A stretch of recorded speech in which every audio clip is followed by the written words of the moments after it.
This is the Isle of Man, a rugged island situated in the Irish Sea between England and Northern Ireland, with lush green landscapes and an illustrious motor racing pedigree. Now then, one of the things that the Isle of Man is most famous for, and that probably everybody knows the island for, is the Isle of Man TT. And here is part of the circuit, and as I've driven along this road I've seen a number of these signs marking out the course, but it's one of the most exhilarating, high-paced and most dangerous motorcycle races in the world. Well, I certainly couldn't in good conscience come to the Isle of Man and not come and have a look at the Isle of Man Motor Museum. Let's have a look around. Since 1907, motorcyclists from all over the world have flocked to the Isle of Man TT, considered one of the most challenging race courses in the world. It's an annual race covering 37.7 miles at speeds of over 200 miles an hour. The Isle of Man TT isn't just a race, it's a testament to human daring and engineering excellence, as I was to find out here in the Isle of Man Motor Museum. Nestled on the northwest side of the Isle of Man in Derby is the Isle of Man Motor Museum, which is a hidden gem for car and motorcycle enthusiasts. It offers a deep dive into the world of motoring history. The museum was founded in 2015 by Dennis and Darren Cunningham, a father and son duo with a passion for rare and classic cars, as well as all of these wonderful motorcycles that you can now see. What started as their private collection has evolved into an impressive exhibition of over 400 vehicles, ranging from vintage cars, motorcycles, trucks, and even steam engines. One of the museum's highlights is its diverse range of vehicles, showcasing everything from the early 1900 models to more modern supercars, making it a fascinating timeline of automotive innovation. The museum also reflects the island's long-standing connection to motorsport, especially the iconic Isle of Man TT races. Whether you're just a motorsport fanatic or just curious about the evolution of transport, the Isle of Man Motor Museum offers a unique experience that brings automotive history to life. The range of motorbikes on display in the museum is remarkable. All eras, all shapes and sizes, but a highlight for me was seeing the trophy that's actually given to the winner of the Isle of Man TT, which you can see here now. Another highlight was seeing this row of Ducati motorcycles from all eras, bygone to present day. Just looking at them you can see that they exude elegance but also ferocious speed. I could envisage them whizzing along the mountain course at over 200 miles an hour, with the daredevil pilot holding on for dear life in hope that he or she may pick up that beautiful trophy.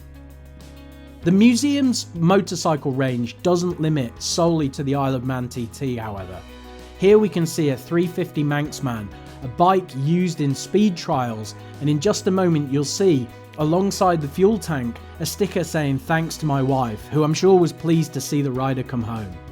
The rider of this bike, however, was a little bit less lucky, and you'll notice plenty of scratch marks and debris that have come off this bike, as the rider suffered a crash at over 175 miles an hour, suffering a broken leg and ankle. On the back wall of the museum here were some perfect examples of the road markings that we saw at the very beginning of this video. These road markings tell the riders of the motorbikes, who could be travelling at over 200 miles an hour, which corners are coming up and when.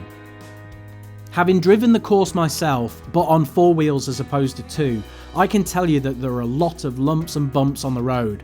I can't imagine what it would be like travelling at 200 miles an hour with that as my view. Perhaps I'd be more suited sat in one of these. As mentioned before, there is an incredible car collection in this museum, in addition to all of the motorcycles. This one in particular really drew my eye. It wasn't a car that I'd ever seen before, but having had a good look around it, and a good look around the interior, I decided that I would have quite liked to have taken it on a ride around Lake Como, or along the seafront at Miami. That would have been perfect. But if this one's a little bit too boxy for your fancy, what about a Ferrari 612 Scaglietti? Now, just walking around this I was drooling, so I didn't focus the camera on my face, but instead on this wonderful example of Italian style. One of the members of staff at the museum saw me enjoying this car and asked me if I'd like to have a look inside, so she kindly opened the door and let me poke my head into something I would never be able to afford. I could see it had done 91,000 miles, and the leather still smelled as fresh as it might have done when it came out of the Italian factory. I just can't imagine what it would have been like to hear this car in its pomp. My Ferrari fanboying continued as I moved from the 2005 car to this, the Ferrari 400i. From 1984, I couldn't resist poking my head again through the window and having a look round and just closing my eyes for a second to imagine what it would have been like to drive this absolutely beautiful machine. I'm not too sure I would have given it a registration plate with the word Raz on it though. But hey, each to their own, and I suppose when you can afford one of these, you can afford to do whatever you want. From the Ferraris to this, a 2021 Lakester 660, which said when driving through hell, keep driving, so it must have been used on the M25. But this was a one of one, a passion project for a local person on the Isle of Man. The next section of the museum is dedicated to French cars of yesteryear and the present. Now, the French cars have quite a bad reputation when it comes to styling and handling in recent times, but this car had it all. It looked fantastic. It reminded me slightly of a boat. But this, the Citroën pickup truck, was something I was not expecting to see. I don't think this was a mass-produced vehicle and instead was a one of one, but was really interesting to have a look around. What would you think if your car was picked up on that? I then walked past these 1959 Facel Vega Excellences before moving on to look at something slightly more peculiar.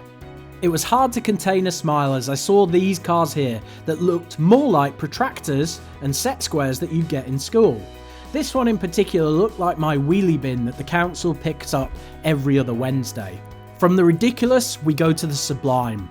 This wonderful Jaguar E-Type, probably one of the most elegant cars ever to have been designed and built. One of my favourites for sure. This one was a Series 3 from 1973 and looked in absolutely perfect condition. I cannot begin to imagine how much this car would command if it was on the open market.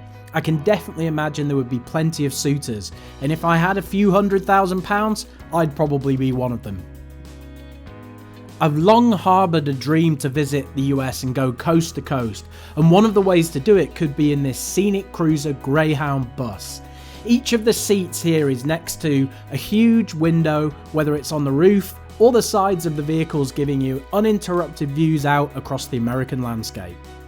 Or perhaps another way to see America would be in this one of one 12-seater station wagon, built in the United States in the 1970s.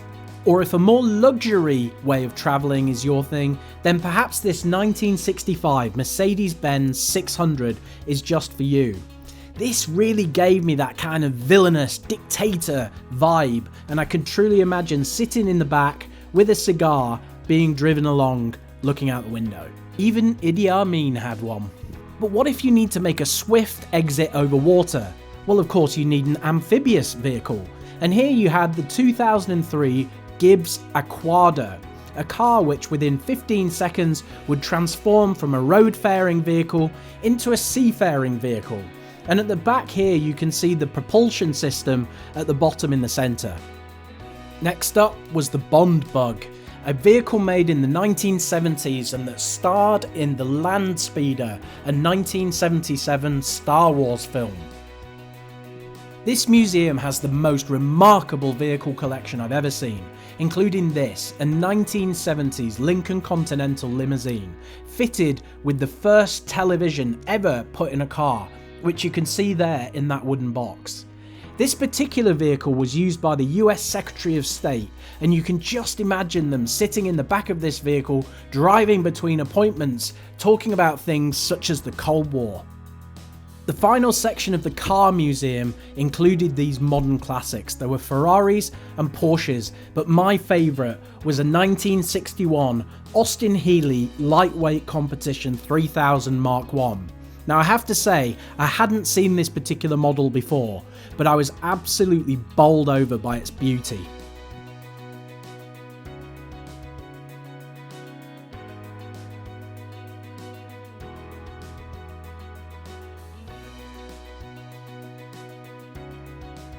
When luxury and comfort is more important than handling and speed, maybe you would like a Bentley Turbo or a Rolls-Royce Corniche. I certainly wouldn't say no. I then spotted two other cars that I'd never seen in the flesh before, an Aston Martin Lagonda, but this, the DeLorean, famed for the Back to the Future movies. Unfortunately, the window was slightly glary, so I couldn't see inside, but there it was, and I'm sure it travelled back in time at some point. And on the topic of time, let's go right back to where it started, the Ford Model T in the early 1900s, or then fast forward another 30 years to this, the 1936 Cadillac V16. Yes, a V16. I know aircraft with smaller engines than that, but look at the back there, that looks more like a cinema than it does a car. I then embarked on the long voyage of walking around it, which helped me get my 10,000 steps up for the day. What really struck me about this vehicle was its absolute elegance and beauty. Yes, it's enormous, and yes, in the background there is a Ferrari supercar, but I have to say, of the two, I'd probably choose this Cruella de Vil's car. The last thing to see in the car collection was this, that looked a little bit more like a pencil sharpener or a Christian Louboutin shoe than it did a car. Nevertheless, I'd probably give it a whirl. It looks pretty cool. Could you imagine cutting through the traffic on the M25 in that? Not being content with just having one of the best car and motorcycle collections anywhere on the planet, this museum also houses fascinating space artifacts. This particular vehicle was owned by the Russian Federation and was flown into low Earth orbit as a landing vehicle designed to bring astronauts or cosmonauts back down to Earth. I can't get over just how cramped it is inside. I can't imagine that 3 fully grown adults would have had to sit in there and go on the ride of their lives back through the atmosphere down to Earth. I may not have fancied the job of sitting in there hurtling through the atmosphere at 17,500 miles an hour, but where I would have liked to have been is stood here at the Mission Control Center from the mid-1970s. This would have been used by the ground teams to bring their cosmonauts back from low Earth orbit through the atmosphere for a safe landing back on terra firma. It's scary to think how primitive these computers were, and I've even read that the computers in our mobile phones are more powerful than those included in the lunar module that took Neil Armstrong and Buzz Aldrin to the surface of the moon in 1969. Okay, so immediate thoughts having come out of the wonderful Isle of Man Motor Museum is, if you've got a spare couple of hours, 100% make the trip to come and look at all of that wonderful car and motorbike collection. There are also some objects from the space industry, such as the return entry vehicle that we saw, but I've probably spent an hour and a half just walking around and looking at these engineering marvels, from Ferraris of today to the Ford Model T, you know, back in the early 1900s, and everything in between. It's a wonderful collection. There's probably 1,000 different pieces in there. So £15 to get in, an hour and a half, 2 hours walking around looking at all of these amazing things. You've got to do it. All that's left for me to do now is have a nice decaf coffee and then think about where I'm going to go next. Cheers.